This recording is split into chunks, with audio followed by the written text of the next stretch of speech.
Hey, hey, Blaster Mashups, back on the bench. Let's go. Hey, how's it going? Anthony Fro here, Great Sci-Fi. Well, the Blaster Mashups are back. Still working on the short film Starfisher. The fundraiser was a success. Thank you very much to all of you who contributed. Thank you very much to all of you who withstood it and stayed with me. I appreciate it. It's like, it's like public radio. Once in a while, we got to do these things.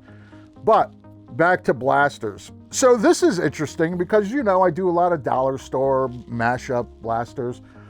And lately, you'll notice I'll keep mentioning, oh, I got such and such from the dollar store, but it was $4.99 or $3.99. Like, there's a lot of that at the dollar store now. So on my way to the gym, I always go past one of those Five Below stores. Maybe that, right? Now that it's like, even when I go to the dollar store, it's $2.99, $3.99. So I went into Five Below. I found this one for $5, and I was like, okay, it had the adult size handle. That's always the big thing. But it was like, not that interesting. And then in the clearance, I found this other one for like $3 or $3.25. And then I put these two together, and that's our mashup. Now, also with the fundraiser, the eBay sale went better than expected.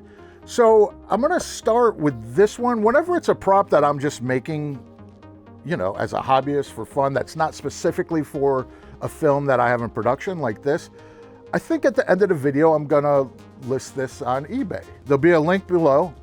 Check this out on eBay, and I'll always have a couple other things from the channel on there. So that's something new. We'll try it out, see how it goes.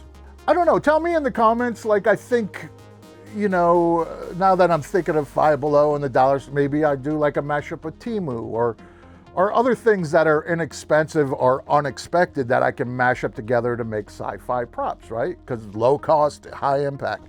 That's what we're all about here. So let's just get into the build. All right, let's make this. All right, blasters back on the bench. Got the adult size handle, got the sci-fi-ish one. First thing I always do, I'll just look at these, I think about it, but now it's in front of me. And then right off the bat, I start getting into this. I'm about to start chomping it apart. And then, quite unexpectedly, technical difficulties. All right, so the entire video of me chopping it apart got lost. So let's do some animation and kick it to AI Robert Lee to sort of get us back on track. AI Robert? I'll take it from here, Anthony. Determined to show you how it's done, he swiftly sliced off the muzzle. Clean cut. Next, after careful consideration, snip, off goes the butt end. But he's not done yet. Reluctantly, he shaves the top of the main barrel. Now it's time for the piece de resistance, the more sci-fi water gun. First, off with the tiny hand grip, carefully saved for later. Then, time to harvest some classic greeblies from the grip, the butt, and of course, the round thingy. With the donor parts ready, it's time to bring back the big handle. This goes here, that goes on that. And Bob's your uncle, looking good. Back to you, Anthony. Okay, thank you, AI Robert. So back on track. So here I am cleaning up the cuts. I do the cuts with the Dremel. I got the file. I got my sanding sticks. Because basically, we're square peg, round hole. I say this all the time. So I ripped apart all these greeblies and reshaped things so that I can mash them up together. And then typically I'll use like the big hand file like that to get things level. I'll do the emery boards and the nail files to sort of smooth things out. And then here I'm going with hot glue because anytime that I'm putting together two things that shouldn't be put together, and in this mashup fashion, I've done a few of them, I prefer the hot glue. It just sort of melts everything together. It's not going anywhere. And then here you see With the super glue, that's where I do the finer stuff. Like, all right, let me just, fill this joint. Got the zap kicker there. Sometimes people ask me about the kicker. If you don't know about the kicker yet, it just instantly cures CA glue, super glue. It's amazing. So here I know I'm putting this greebly here, but in my mind and in my hand, which you can't feel through video, it doesn't want to be there. So I'm going to use super glue and hot glue, and I'm going to persuade it to want to be there. And here I have that heel piece, which I know that I'm going to use sort of as the foundation to put the back of this together. This is probably the most awkward piece. Lots of times I sort of get in a flow state and let these things determine where they want to go. But some things you have to force. I guess persuade is a better word for that. So here I'm just cleaning up this end before I persuade the old little like child size squirt gun handle. I'm going to put it in here so I have something to build on so that we can sort of cover up that big huge void. And again, this didn't want to fit. The muzzle and the handle fit together so nicely, something had to fight me, and it's this butt end, right? So I have that sort of handle piece, which is off screen now. Sorry about that. But there it is there, right? So that gives me a foundation. Off camera, I've been slowly filling in the void with hot glue. Again, just a poor man's way to make it work together. And I have here all my sort of overpour of resin with my Evil Ted Greeblies, which I use so much. And then these ones, which I use more than any of the other ones, if you watch my videos, this is going to definitely fill that void. I'm not sure yet which way it's going to go. And again, when I do this, it's just sort of dictated by what's in hand, what's in the piece. I'm like, I got to fill this hole. This is what I have to fill it with. Let's see how it wants to fit. And then now what I'm doing is I'm toothing up, especially with the plastic, right? Things don't want to glue to this shiny, smooth surface. So what you do is, you'll hear this term a lot, is tooth it up, right? So just by creating these grooves, these crevices, once I put the hot glue on there, it has somewhere to go into, somewhere to lock into. And there's a reason everybody does that. You do it in metal, you do it in plastic, you do it in wood. Tooth it up is the term that I know. Maybe you know another term. So there, as I'm putting the hot glue, it's just not on that shiny surface. Now it's like going in, I mean, it's very tiny, but it's going under the cracks that I made by scoring it. And then there it is. And, there's little voids on the top and bottom of that, but I'm not worried about those because I know, it's in the hand moving around. It's not something I want to put on the wall. That'll work fine. So here's some old airplane parts that I'm going to kitbash some greeblies onto here. And again, repeat myself, but I just take the pieces and you see where they want to go, where they want to work, right? Sounds like I'm just throwing that off, but it's true. And then I realize, okay, this wants to work, but not in this state. So I separate them into two. And then, again, you don't get this in the video, but in my head, I'm like, well, this could be it. I could be ruining these two pieces. But it worked out. I'm going to sand them a little. And this is just going to help to give the piece more interest and then plug up the void where it's not covered by the two pieces that I put together. And over the years, I've kind of come to realize, too, it's a bit of a sleight of hand, right? Like an illusion, like it's tricking the eye. There's something going on that, don't look here. This is fine. And then between that green one on my thumb, the middle one, and the top one, that unifies all our pieces, right? It's like the Band-Aid that's sort of getting everything stuck together. And then now I have these jet engines, and it's like, okay, well, there's just a flat surface back there. So let's put something interesting there that's going to kick light, that's going to take paint and create sort of highs and lows, and then reflect light differently. And again, with the hot glue, and again, out of frame. Sorry about that. Sometimes, you're just going for it. and it's more important to get the glue to stick than the frame. And then there on the top, just to tie it together, those are wheels. And then wait, oh, yes, let's cure the glue in my book. Check out my book, links in the bio. The Outsider Filmmaker. Talks about why I do all this stuff. And it helps to cure the glue. All right, so now we have the gun, right? The blaster. And then here, again, if you watch this channel, so when I fill up these with hot glue, this is not a hero piece that I want to do with Bondo, and it's for a film and production. This is more just me making a blaster because I enjoy making blasters. You enjoy watching me make blasters. We all enjoy blasters.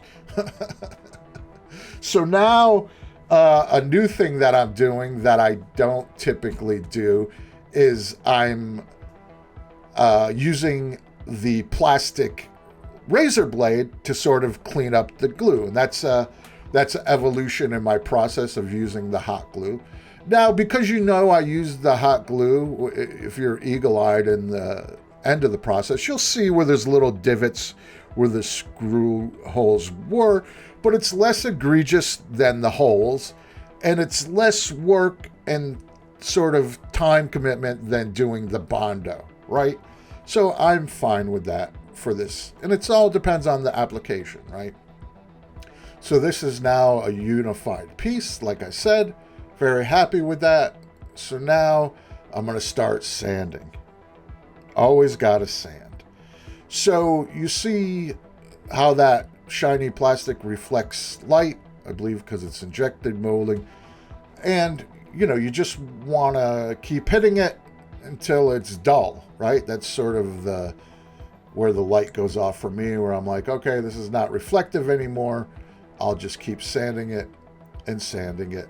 And then I've been using this plastic adhesion promoter. It seems to work pretty good. You'll see later there's a few voids, but I got the primer, got the adhesion promoter, and once you put the primer on there, then it's like, aha.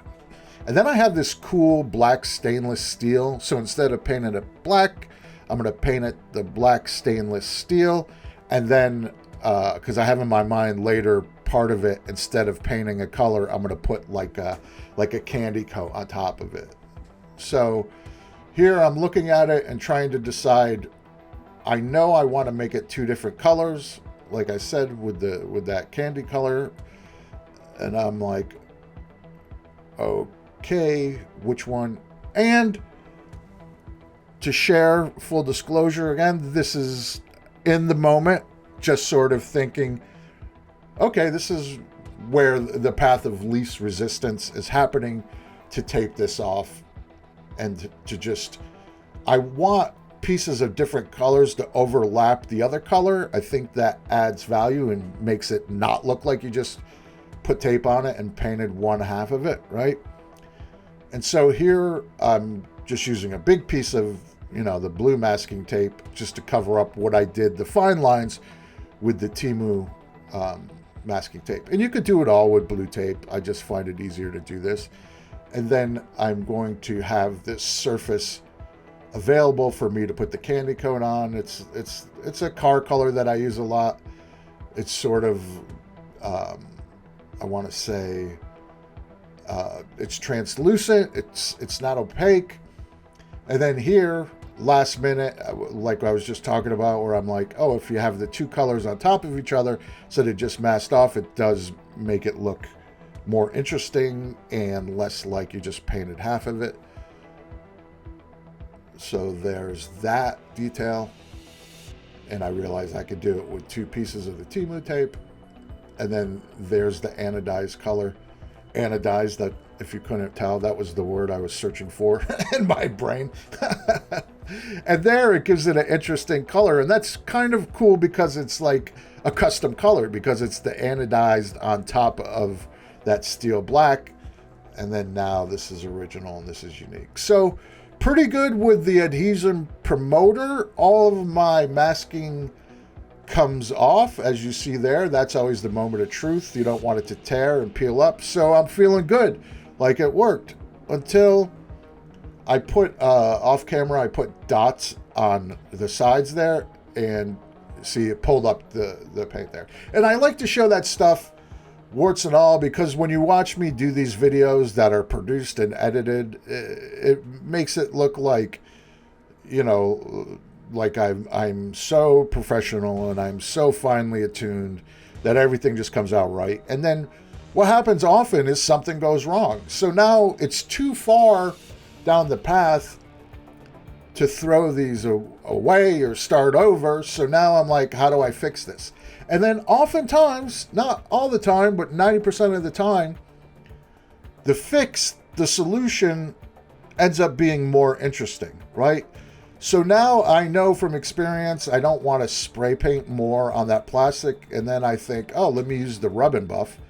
And then I think, let me use gold rub and buff. So now it wasn't my plan, but now I'm adding these gold highlights. And in the moment, I'm like, okay, that worked out pretty cool. I'm liking this gold. So I'm going to continue with the gold. And now I'm going to use the gold rub and buff to pop some of the parts of the silver part on the top. And then in my head now, too, I'm deciding, you know what, I'm going to do a gold dry brush instead of a silver dry brush, which I'm going to do here because, you know, I like to make my pieces beat up looking. Because I think when you're mashing things together, and I'm emphasizing the word mash, when you're mashing things together, if you scrutinize them, if you look at them closely, there's always something a little wonky. So I find the best way to sort of envelop all that and make it work is to do a heavy weathering. So here I'm going to clear coat all those gold highlights that I did so that I can move on to the weathering after I do the handle. Now, you've seen me do this before. I always like to do something rubbery, grippy on the handle. Sometimes I'll paint it with a truck bed liner. Here I have this sticky tape, sort of very thin foam. I mean, it's definitely like just a millimeter. So there, I just, with a pencil, just make a sketch of what that handle looks like that I want to cover. And here, I'm cutting it out. I have scissors and paper, and I'm reliving my youth in art class, and anytime you can do that, it's a good day. So there, right?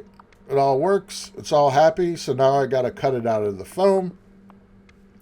So I could just use the same pattern, just flip it over for the other side. And again, so the white is because I like these foam sheets because they have the sticky back. And again, I'm back in school in art class, cutting with scissors. And boom. But now, like if you saw my Sith saber build, I did a little bit of detailing. This is just a tool for burning wood, and I use it a lot in leather and foam. Comes in very useful. And here I'm just putting some like grip lines on here. Again, this is something that I've done before and I repeat doing. Like sometimes I'll do things I've never done before and then I'll never do it again. But in the instance of putting these grip lines on the handle in the foam, this is something I've done several times on several pieces because it works so well, right? Makes sense? So here, I don't want to put contact cement on here. I do want to put contact cement on here, but I don't want to brush it on because it'll be too clumpy. So I'm going to use the 77, but you definitely got to mask it off because I don't want to get this adhesive everywhere, right? So this is going to give me just a nice clean piece. And even though that is a sticky side on that foam, I still put some of the adhesion on there because this stuff works great. Once it connects, it's done. One side came out better than the other. That's the one that's a little short, but it's fine. Again, I'm going to be weathering on top of that. And again, another reason why I weather. The other side looks good. It's grippy. And then here, all right, my camera crashed again. So I had two crashes. So this one, I'm not going to bother with AI Robert Lee. Thank you, AI Robert Lee. This one, I was able to recover this footage, and it's weathering. You know, you see me do weathering on this channel before. So I just want to give you just a little glimpse into this if you're somebody who's watching for the first time.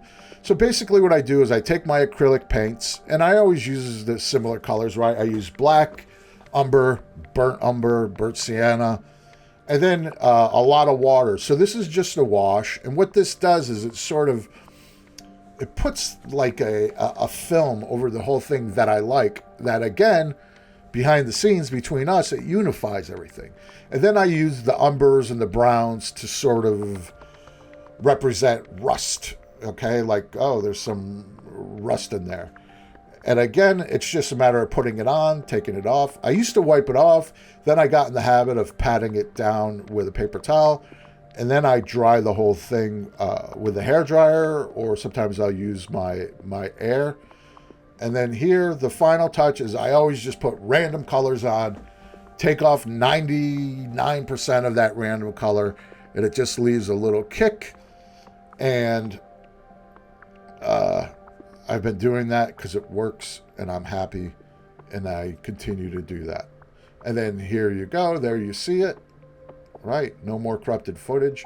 And then now another coat of clear, because now that's going to put that all together so it all works. And there's that. And then one final touch. You know me. You definitely don't have to do this. I just do the nicotine sprays. Again, because I find these like little translucent films help to unify everything. That's my reason, right? So maybe you don't see it the way I do. That's the way I see it. I think that looks great. So now let's do some beauty shots. Yes. And there it is. Yeah, very happy with that. Love the two-tone. Love that, right? So when I put the wash on there, even though it's two-tone, it looks like a unified piece. And then it gets in all the grooves and crevices. It makes it pop. And I'm really happy with this gun. Again, I never know how they're going to turn out. I really like this one. Hope you enjoyed that one. Yeah, very happy with that. And like I mentioned in the video, I always create these with a mind towards a film prop, right? But that's the weathering that I do. But if you like it a little cleaner for display or for your cosplay or whatever, you know, you just stop before that step. But this is what makes me happy, and the adult size handle. So yeah, I guess we should fire it up, right? I never know how these things work. I think this one is this. All right, let's see what it's got. Not bad. Oh, yeah. It went for good luck. Well, I hope you enjoyed that. Mashup's back. And again, let me know if you have any other ideas like Temu or some other discount store I'm not even thinking of. And remember, in the description, this will be available on eBay. We'll see how that goes. Like I said, the prop sale went pretty good for the fundraiser, so maybe that's something I'm going to start doing. Let me know what you think. Thanks to all the Patreons. Check out the Patreon over there. That support really helps me to keep this channel going. Thanks again for the support on the Starfisher fundraiser. I'm in the middle of that. That's ongoing, but it's going, right? Check out my book. But remember, I'm just here to help make sci-fi. Let's kick it to the avatar. Hey, I'm just the avatar, but you might want to check out this video, maybe that video. For sure, subscribe if you haven't, and check out the merch. Buy some merch, that really helps. But hey, what do I know? I'm just the avatar.